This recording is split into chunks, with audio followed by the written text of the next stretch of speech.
रसमिया लेकर आया पर्वती जकर जो हदी बाट मैके में थी जानकी। राजा दशरथ भी रघुबर के ससुराल में तीज उसदम पठाने थी अभियान की। रीति अनुसार सीता सुहागन बनी बेला फल था उसी में सजाया गया। राज के श्रेष्ठ ब्राह्मण व नाऊ बुलाकर कहारों के द्वारा पठाया गया।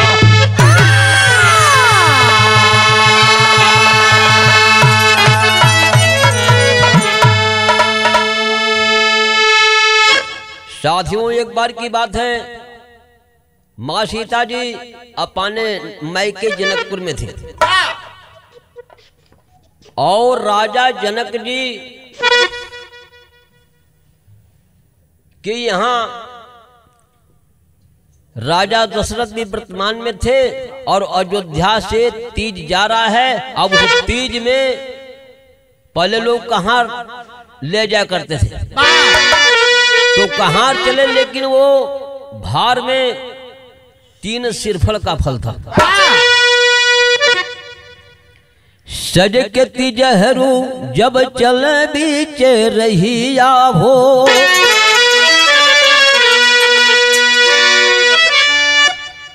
रावण गए विमानवा से आय मोर मीतवा। इसमें बोलना है नहीं तो इसको जगह से बनाइए, आप बनाइए विदेशी है।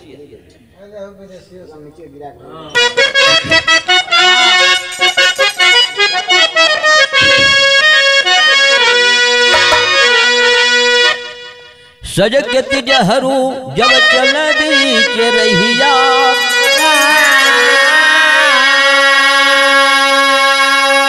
रावण गए विमानवा से आय हो।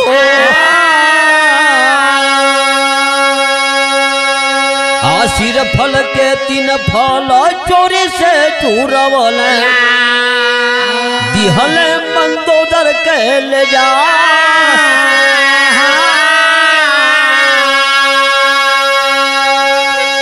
एक फल मंदोदर अपना के रखली, दूजे दिहली अक्षय के थमा।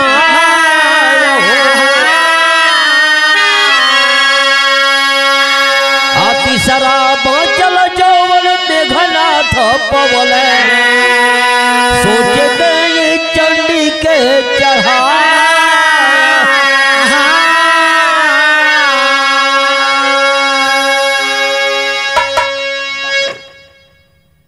बात को समझ लीजिए, सीता जी का तीज जा रहा है अयोध्या से। रावण को मालूम हुआ विमान द्वारा आसमान से आया और सिरफल का फल 3 जो था उसमें ऊपरे सुपर मार लिया और चुरा करके ले गया लंका में, मंदोदरी को दे दिया। इधर किसी को मालूम नहीं। मंदोदरी किया क्या कि फल एक अक्षय को दे दिया एक मेघनाथ को दे दिया, एक अपने लिए रख लिया। तो सिरफल का फल मंदोदरी प्रसाद समझ के खा लिया, कुछ नहीं हुआ। अक्षय कुमार प्रसाद समझ के खा लिए, कुछ नहीं हुआ। लेकिन एक फल मेघनाथ को मेरे साथ में मिला था। मेघनाथ सोचता है कि क्यों नहीं ये सिरफल का फल माँ चंडी को चढ़ा करके हम वरदान मांग लें।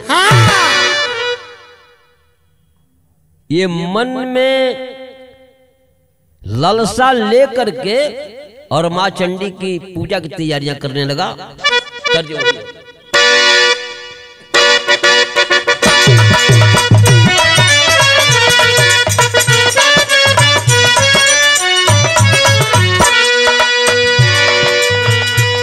सलमा को मिल गए, सलमा को मिल गए बलमा, सलमा हमको छोड़ जाए, बलमा को बलमा हमको छोड़ चला। दिल में लेता है माँ चंडी का नाम,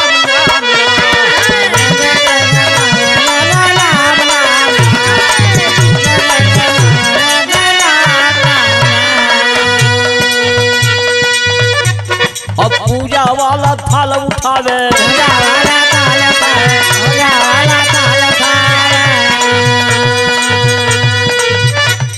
खुद अपनी कौशल बतलावे,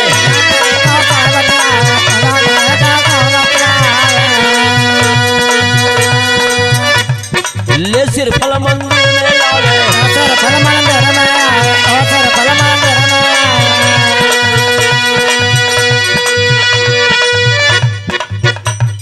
रावण सुत रावण का करता क्षण क्षण में गुणगान,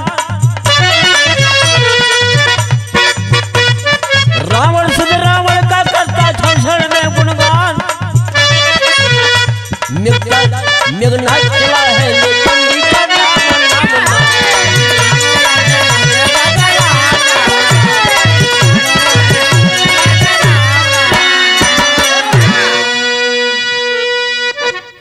सिरफल का फल, धूप अगरबत्ती लड्डू जो भी था लेकर के चल दिया कि माँ चंडी को हम सिरफल का फल चढ़ा करके फोड़ करके उससे माँ से वरदान मांग लेंगे। लेकिन वो सोचने वाली बात है, वो सिरफल का फल किसका हिस्सा था? माँ सीता का। लेकर के चला मंदिर में माँ चंडी का। आगे हुआ क्या? दर्ज हुई।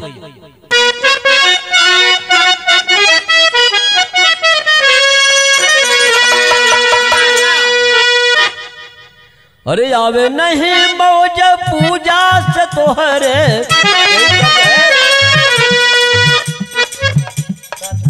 यही तर्ज है। साचे कहूँ तोरा यावल से हमारा,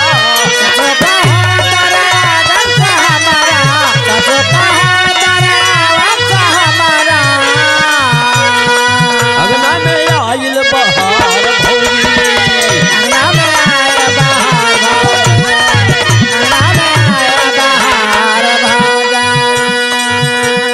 लक्ष्मी की सूरत ममता के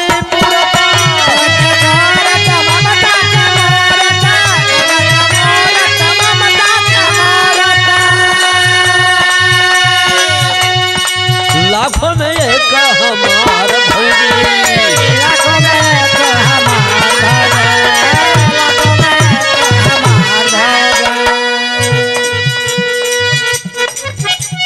मेघनाथ सोचता है क्या कहता है?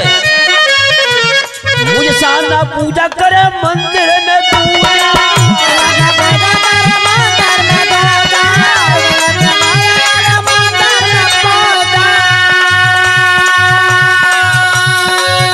अरे भूजा में पलवाया तारा लगता,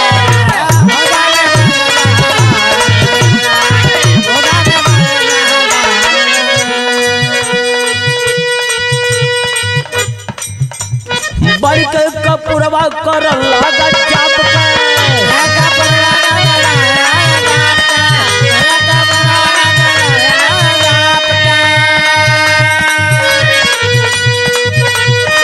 इतने में सिर फल फटल अपने आप में, इतने में सिर फल फटल अपने आप के, इतने में सिर फल फटल अपने आप के।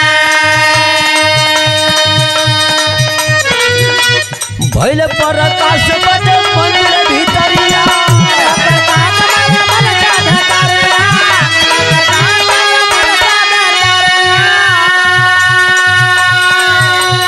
पैदा भइल 100 कुमार लंका, पैदा भइल 100 कुमार लंका, पैदा भइल 100 कुमार लंका। मेघनाथ यही सिरफल का फल फोड़ता है, सोचता है कि हम वरदान मांगे। आज यमी फल को फोड़ता है सिरफल का, माँ चन्नी के स्थान में 100 लड़का की पैदाइश हो गई। अब तो मेघनाथ घबरा गया। वो वरदान मांगे कि वहां से सोचता है कि हमारा छुटकारा मिले। 100 लड़का मंदिर में पैदा हो गए उस सिरफल से। अब वो लड़का करते हैं क्या, गर्जे 100 भाई मेघनाथ था पाया,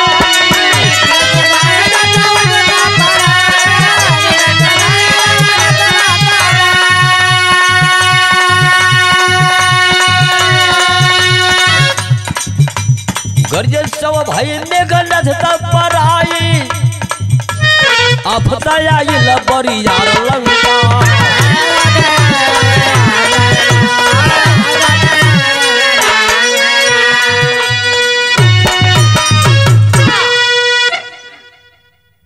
पूरा मंदिर में प्रकाश हो गया, प्रकाश से ही प्रकाश। सोचने वाली बात है, मंदिर में प्रकाश हुआ और पूरे लंका में अंधकार छा गया। ये मेघनाथ भाग गया, मंदिर से फरार हुआ और सीधे लंका में चला गया।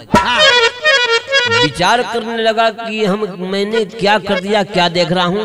आप तर्ज वही है रविंद्र जी।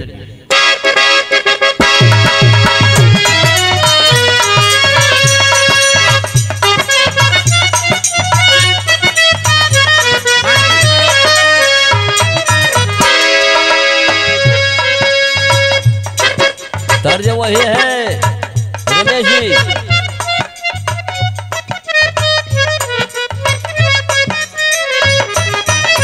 नाश्ता कर राय तो लालू चाटा छोला हमरे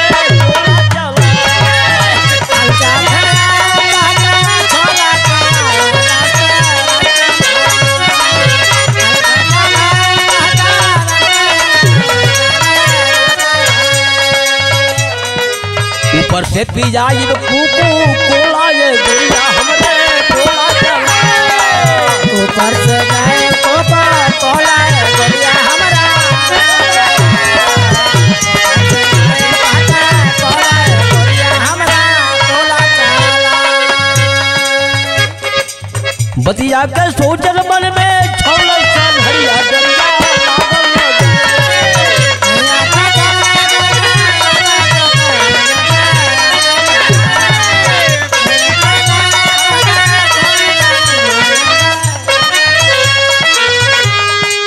मेघनाथ करे लाफी क्रिया नरिया दरिया लागल लगे,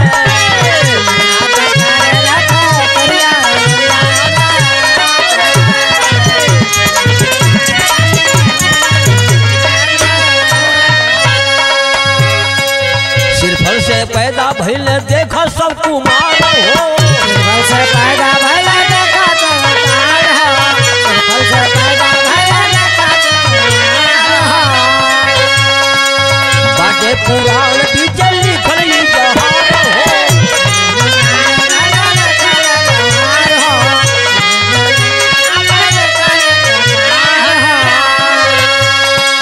सुनबा सुनाई तो गए आगे के खबरिया दरिया चला चला के खबरिया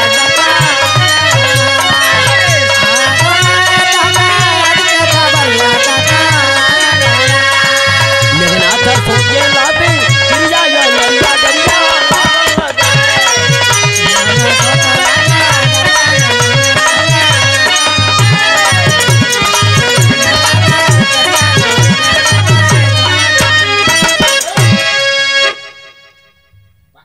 100 पैदा हुए, हाकार मच गया, ये सीधे लंका में भक्त करा गया मेघनाथ। लंका में अंधकार, मंदिर में उजियार, आगे टेरी का भाव।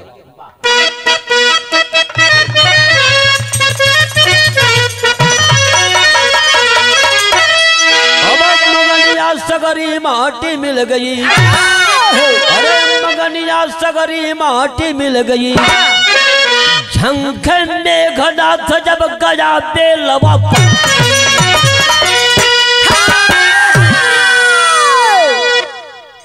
झंखे मेघनाथ जब गया बेलवा फाटी, मगनिया सारी माटी मिल गई। यानी इसका जो सोचान था वो भंग हो गया। आगे चौक में कहना है क्या रविंद्र जी?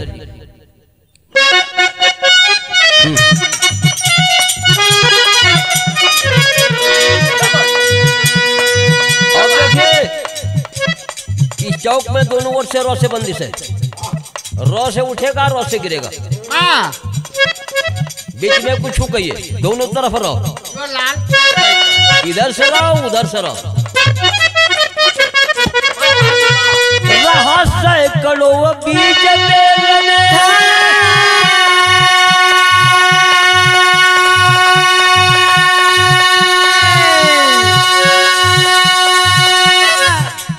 फटकर बाहर गया निकर,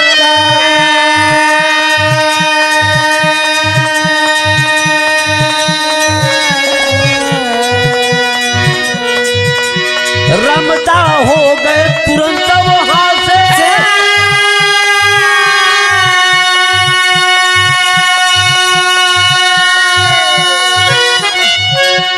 पैदा एक सव हुए कुंवर,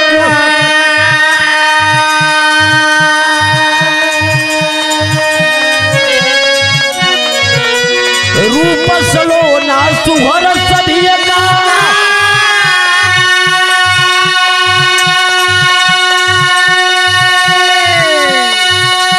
गया जहां पर 10 कंधर,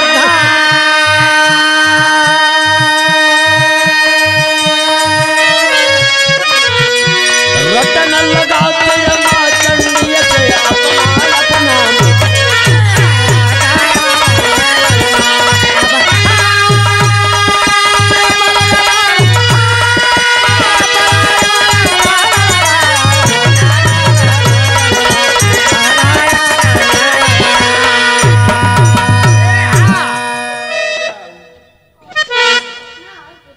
एक सौ लड़का चंडी से स्थान मांगते हैं, चंडी से स्थान मांगते हैं कि तुम्हारे मंदिर में माँ जन्म हुआ, तब हम लोगों को स्थान चाहिए। हमें निवास कहाँ करना है ये आपको बतलाना है।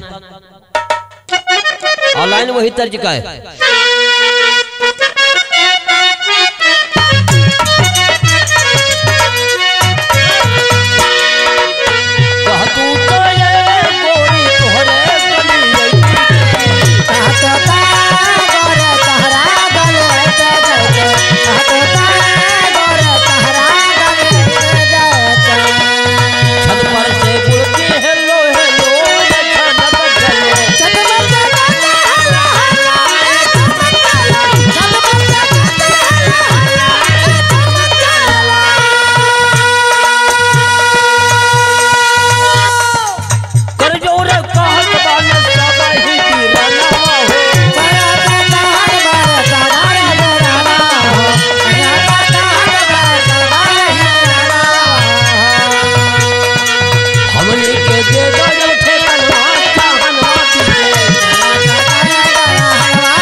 धई के चरण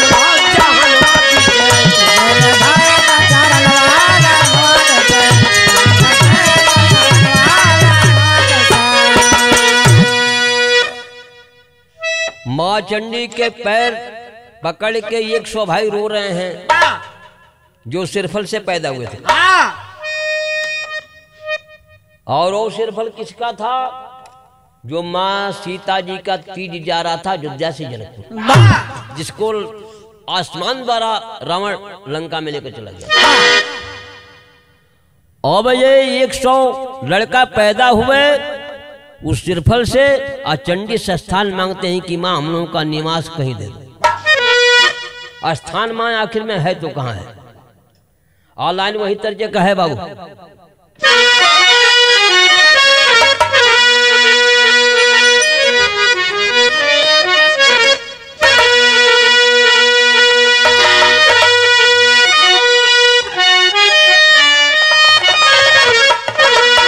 तर्ज वही है। और करिया देवर जी दराज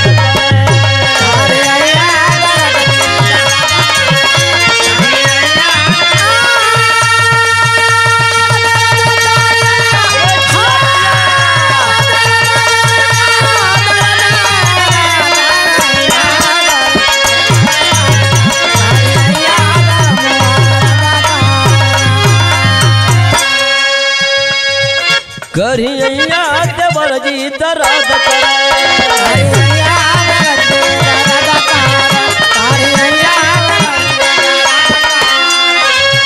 काम है करा जोवन बराद करे। करिया देवर जी दराज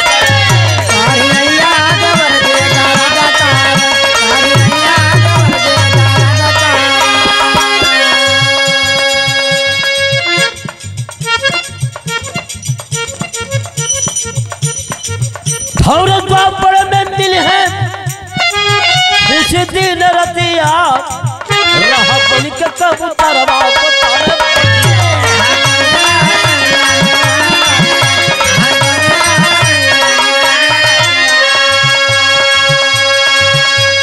सब ही रहा शिलांग में तू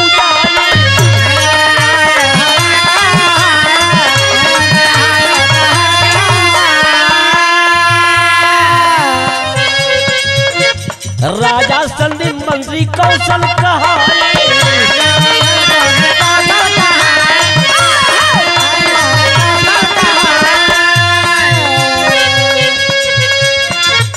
अरे रेती रेती गर्दन काटेला पपिया रहा बन के कबूतरवा बताने पड़िया।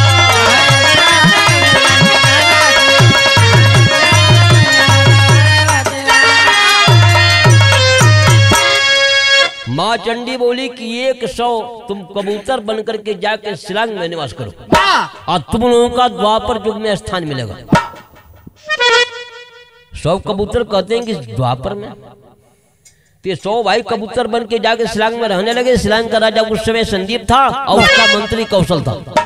वह कौशल जंगल में जाल फैला दिया। एक दिन सभी कबूतरों को फंसा करके ला करके नंबर वाइज काटना शुरू कर दिया। मेरे साथ काटते 99 को काट दिया। 100वां कबूतर बचा। हुआ क्या? तर्ज वही है।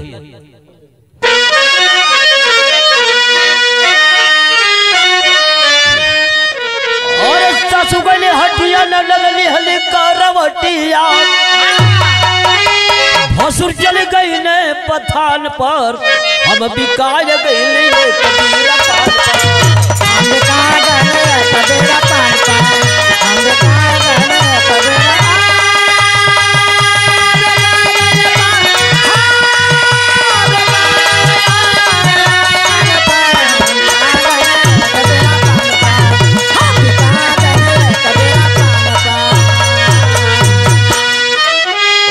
कौशल कसैया न माननी रतैया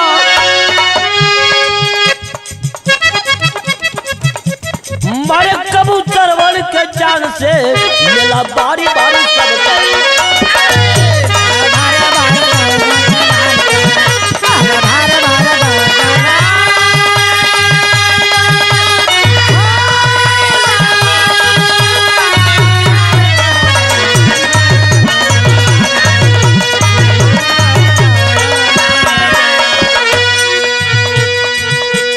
रेती रेती काटा 99 का मऊरवा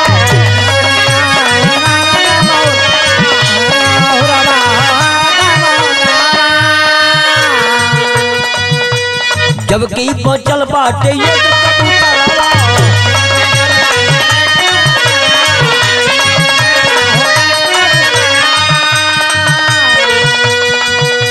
दिहने शराब शैतान के लेला बारी बारी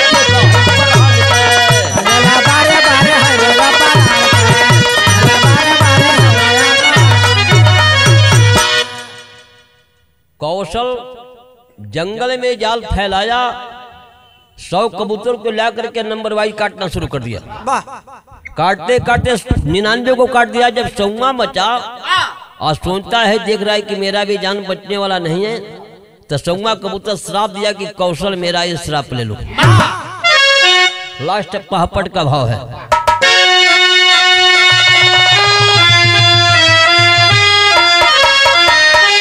और कटलो जैसे हम हन के गर्दनवा कौशल पापी हो, और वैसे एक दिन तोहरो जागी जनवा कौशल पापी हो।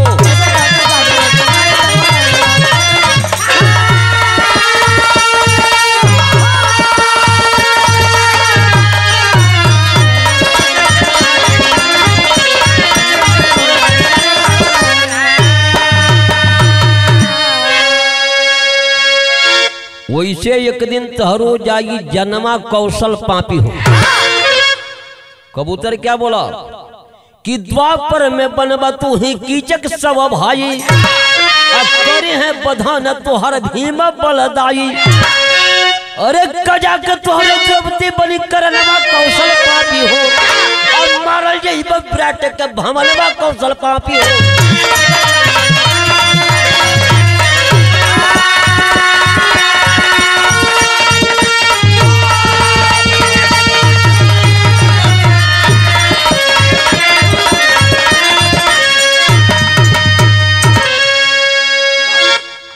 मारल जईब विराट के भमनमा कौशल पापी हो। वो श्राप दिया कि कौशल तुम 100 द्वापर में 100 भाई कीचक बनोगे, और तुम्हारे बहन का शादी राजा विराट से होगा, और राजा विराट का तुम सार बनोगे, और तुम्हारा बद राजा विराट के यहाँ भीम जी मारे तुमको बद करेंगे, मारेंगे। अल्लाह का भाव है।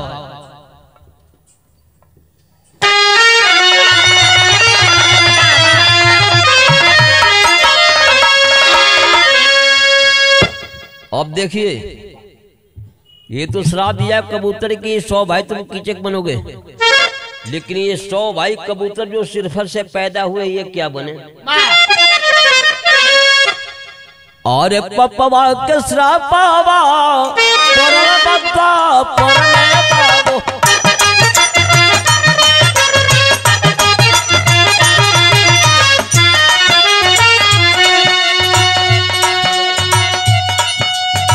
बोलल कबूतर ये है कीचक सब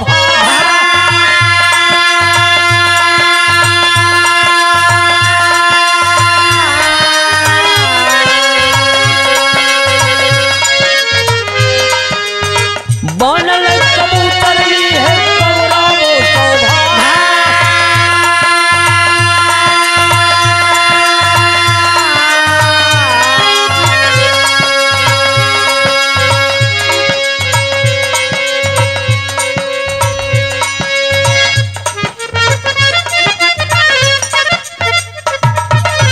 बन गई कौशल देखा कीचक बाई मनवा भैया,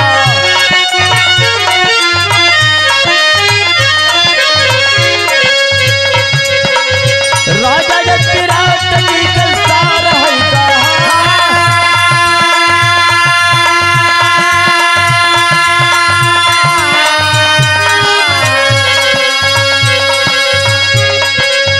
अज्ञात पास पांडव गए विराट पुरिया बाबू।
पानी में हराम हो गई भीमा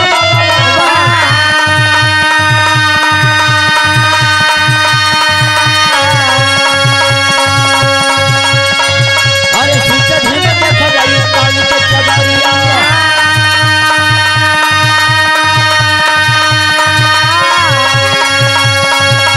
कीचक दिया है सबे हथवा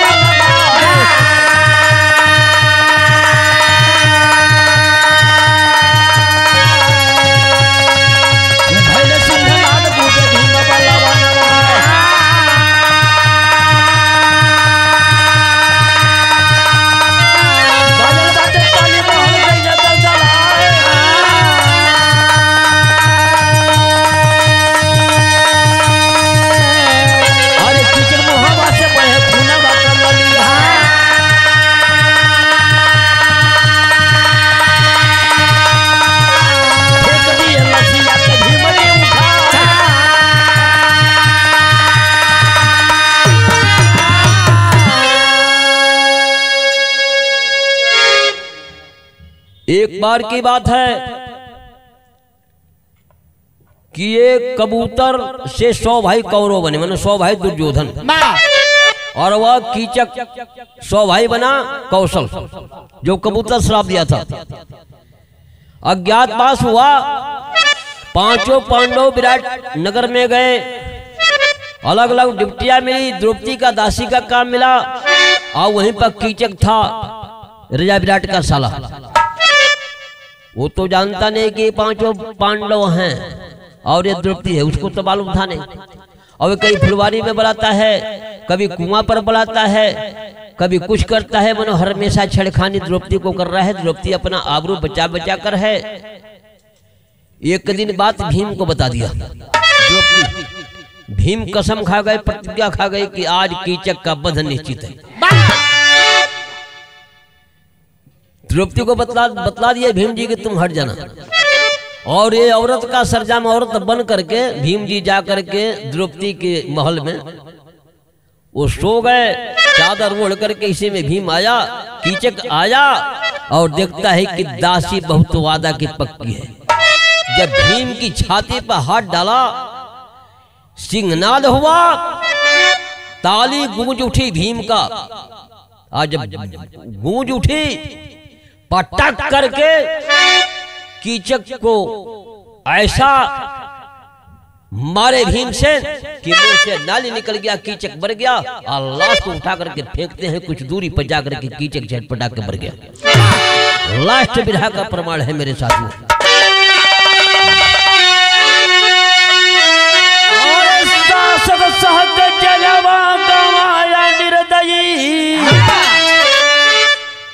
जेकर हड्डी जब ही यूपी में निशानी रह गई।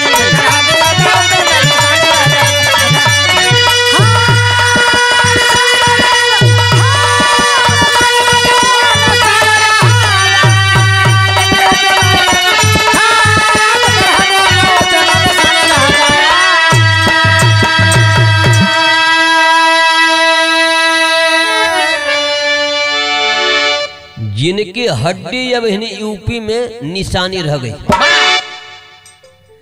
शारदा नहर की जब भैली खुदाई, मिली एक हड्डी सब ही वैज्ञानिक बताई। अरे 17 फीट लंबी लंबाई बन गई। आज की हड्डी अब यूपी में निशानी रह गई।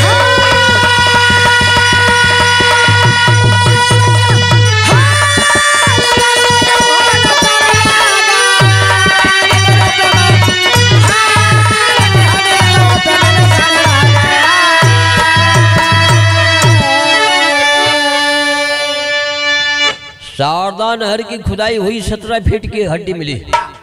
वैज्ञानिक का कहना है कि यह हड्डी कीचक की है, द्वापर की। देख नर नार अचरज अपने आँखी, देख नर नार अचरज अपने आँखी। अब भारत सरकार जो कि कब्ज में रहा।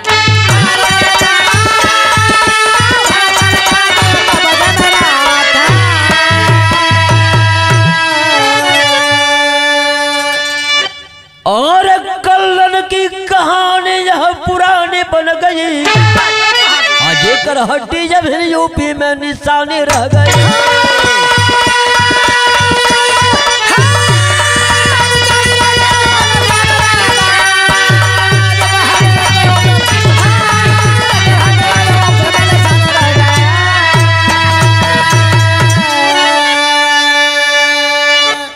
घराने का परिचय देते हुए कहना है क्या, रमन श्यामा विश्वनाथ का सुंदर ये कविता ये, रमन श्यामा विश्वनाथ का सुंदर ये कविता ये। अरे लक्की जिगर पिंटू परदेसी आगे जम के हुई लड़ाई हो, मंगनिया सारी माटी मिल गई। अरे मंगनिया सारी माटी मिल गई, और गाता दिनेश मास्टर बंदिश में कहा गया।